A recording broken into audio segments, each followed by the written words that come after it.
김상조 후보자는 한마디로 절대 부적격의 협치와 소통은 완전히 끝났으며 이쯤 되면 실정법 위반에 앞서 파렴치범이라고 해도 과언이 아닐 것입니다. 바늘을 허리에 꿰어서는 바느질을 할 수가 없습니다. 무리하게 절대 임명 절차를 밟아가면 안 되겠다. 예, 말씀드린 대로 이번 주는 인사청문회가 몰려있는 그야말로 슈퍼위크입니다. 강경화, 김동연, 김희수 후보자 인사청문회 오늘 동시에 열리고요. 김상조 공정거래위원장 후보자 청문보고서 채택 여부 예정대로라면 오늘이 결정되는 시한이었습니다만 국민의당이 조금만 늦춰달라 이렇게 요청을 한 상황이죠. 김상조 후보자. 사실 자유한국당은 김상조 임명을 강행하면 청문회 일정은 말할 것도 없고 임시국회까지 보이콧하겠다. 가장 강경하게 맞서고 있는 게 이 김상조 후보자입니다. 바른정당 역시 부적격 입장 내놓은 상태. 결국 협치냐 아니냐 갈림길에 김상조 후보자가 서 있는 겁니다. 이런 가운데 바른정당의 하태경 의원이 이 김상조 청문 보고서는 적격으로 채택해야 한다. 그러니까 보수당 전체 흐름과 다른 얘기를 해서 주목을 받고 있습니다. 하태경 의원 직접 연결을 해보죠. 하태경 의원님 안녕하세요. 예, 안녕하세요. 김상조 공정거래 위원장 후보자는 대승적으로 적격 통과시켜줘야 된다. 이런 주장을 하셨네요. 그러니까 기본적으로 지금 상황에 대한 인식이 필요한데 예.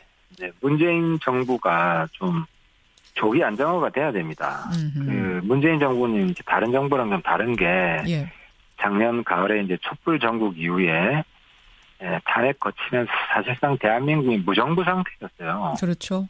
그래서 이 국정 공부를 빨리 메워야 되고, 예. 그래서 조기 안정화가 돼야 되는데, 예.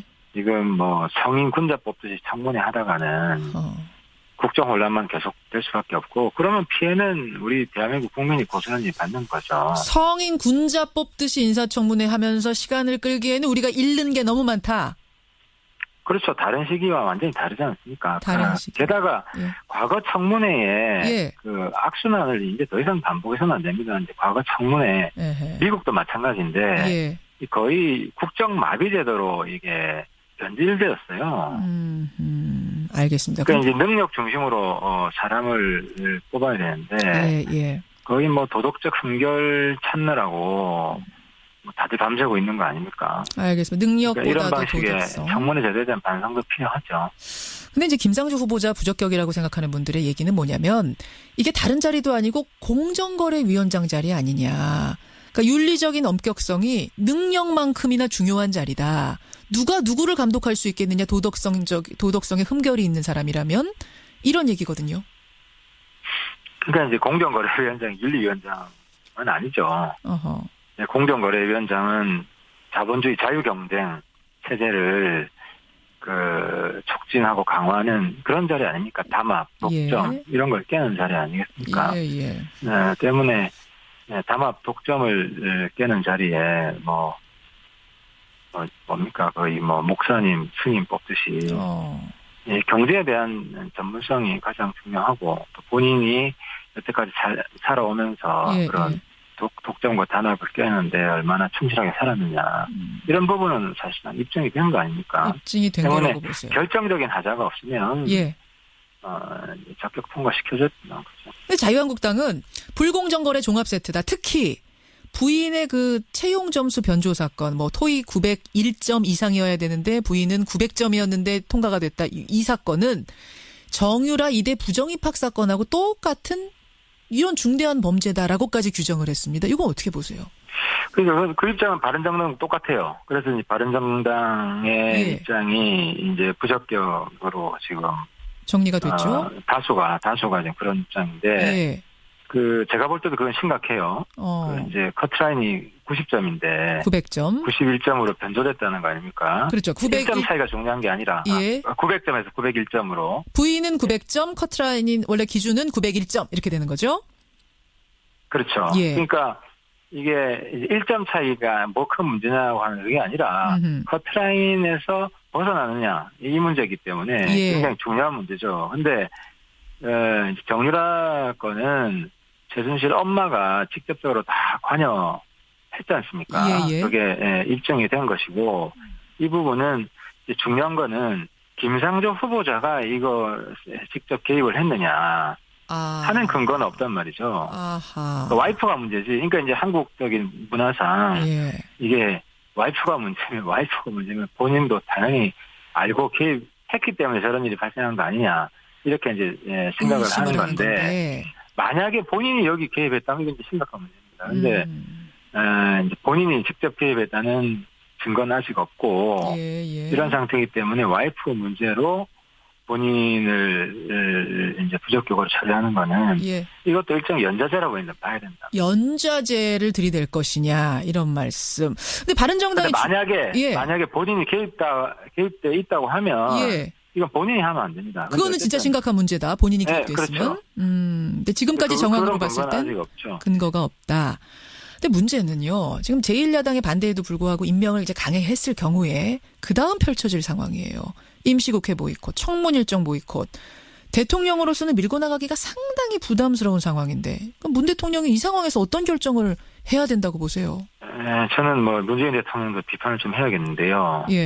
문재인 대통령이 자기 발목 잡기 정치를 하고 있어요. 무슨 말씀이세요? 인사 문제에 있어서 거의 5대 원칙이라고 거의 절대화 시켜놨잖아요. 5대 배제 원칙. 네, 5대 원칙이라고 거의 성직자 찾는 것처럼 이걸 절대화 시켜놓고 있고 그리고 그 민주당에서 이걸 합리화하자고 국회에 제안을 했는데 문재인 대통령이 그냥 단칼에 잘라버렸어요. 그런 거 없다. 그러니까 지금 문재인 정부가 내가 좀 답답한 게 아직 장관 18명 중에서 6명밖에 발표 못했어요. 그렇죠.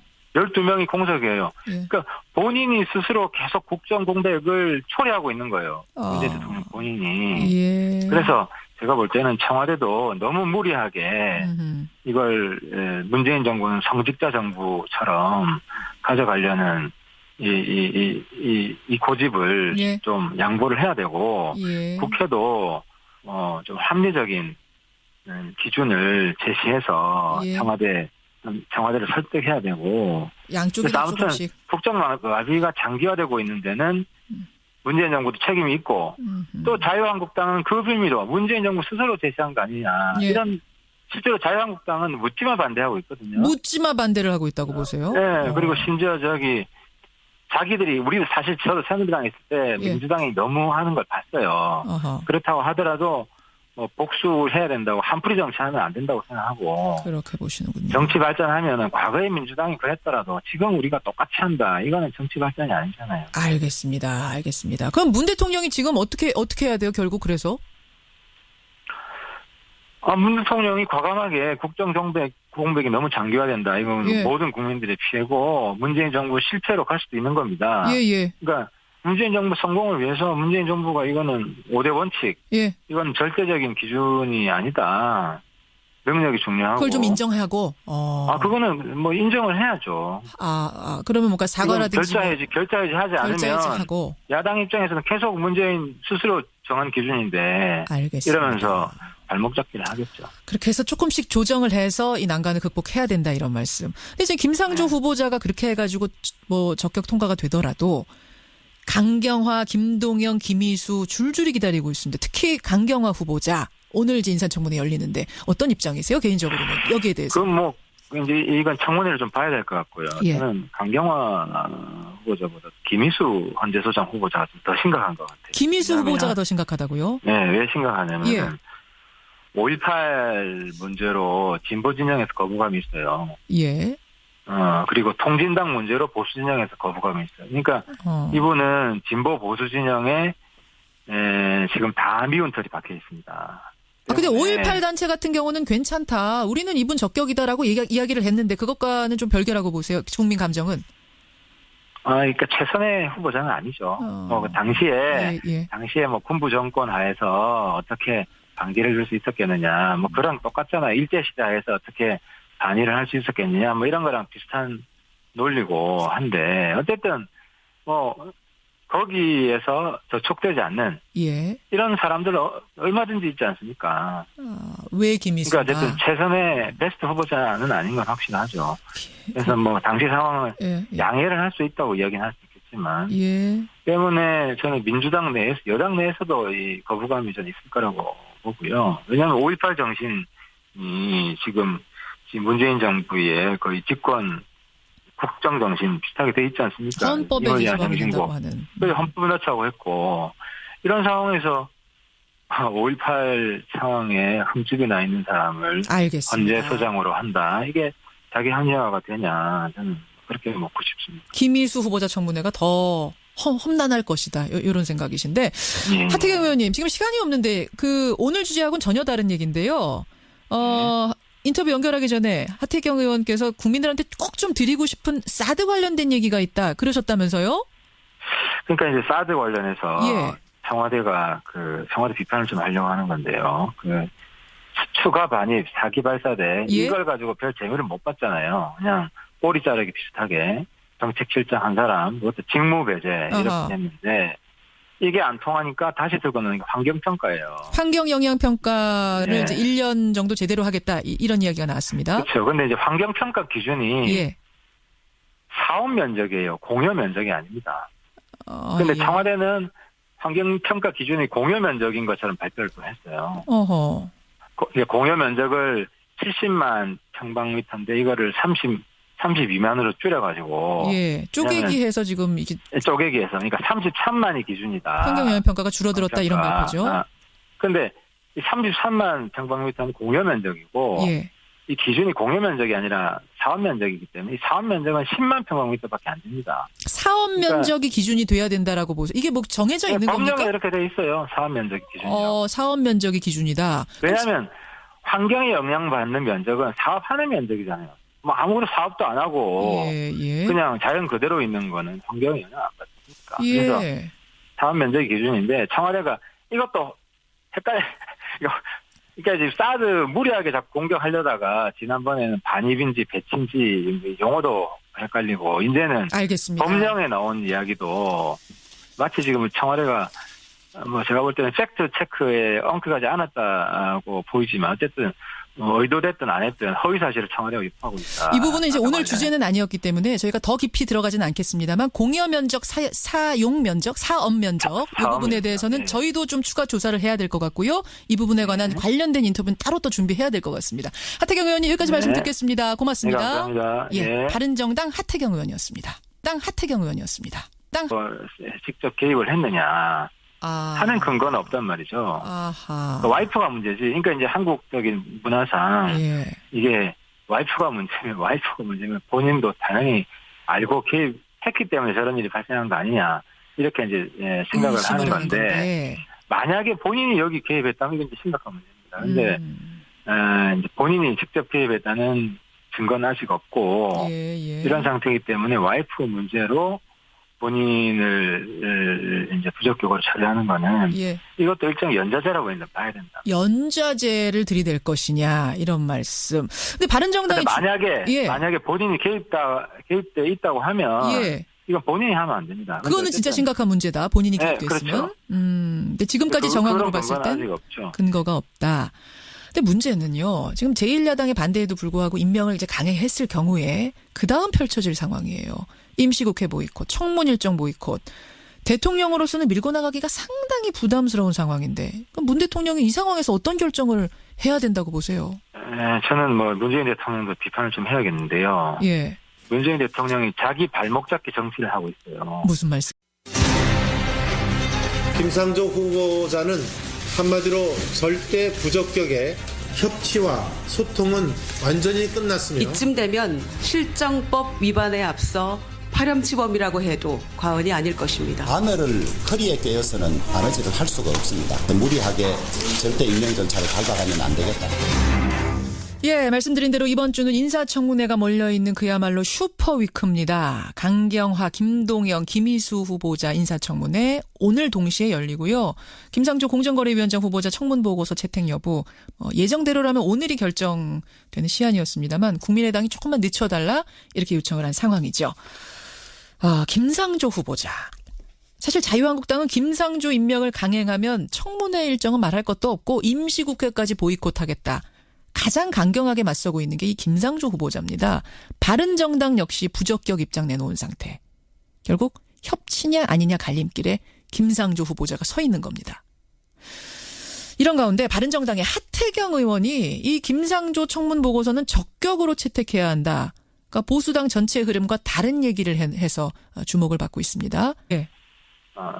적격 통과시켜줬나 보죠. 근데 자유한국당은 불공정거래 종합세트다. 특히 부인의 그 채용 점수 변조 사건, 뭐 토익 901점 이상이어야 되는데 부인은 900점이었는데 통과가 됐다. 이 사건은 정유라 이대 부정입학 사건하고 똑같은 이런 중대한 범죄다라고까지 규정을 했습니다. 이거 어떻게 보세요? 그래서 그 입장은 바른정당 똑같아요. 그래서 이제 바른정당의 예. 입장이 이제 부적격으로 지금 정리가 됐죠. 다수가 지금 그런 입장인데, 예. 제가 볼 때도 그건 심각해요. 이제 커트라인이 90점인데 900점. 91점으로 변조됐다는 거 아닙니까? 그렇죠. 1점 차이가 중요한 게 아니라 예. 900점에서 901점으로. 부인은 900점, 커트라인인 원래 기준은 901점 이렇게 되는 거죠? 그렇죠. 예. 그러니까 이게 1점 차이가 뭐 큰 문제냐고 하는 그게 아니라 커트라인에서 벗어나느냐 이 문제이기 때문에 예. 굉장히 중요한 문제죠. 근데 정유라 건은 최순실 엄마가 직접적으로 다 관여했지 않습니까? 예. 그게 입증이 된 것이고 이 부분은 이제 중요한 거는 김상조 후보자가 이거 그러니까 이제 능력 중심으로 사람을 뽑아야 되는데 예. 거의 뭐 도덕적 흠결 찾느라고 다들 밤새고 있는 거 아닙니까? 알겠습니다. 능력보다도 그러니까 이런 방식의 도덕성. 청문회 제도에 대한 반성도 필요하죠. 근데 이제 김상조 후보자 부적격이라고 생각하는 분들의 얘기는 뭐냐면 이게 다른 자리도 아니고 공정거래위원장 자리 아니냐. 그러니까 윤리적인 엄격성이 능력만큼이나 중요한 자리다. 누가 누구를 감독할 수 있겠느냐. 도덕성에 흠결이 있는 사람이라면 이런 얘기거든요. 그러니까 이제 공정거래위원장이 윤리위원장은 아니죠. 어허.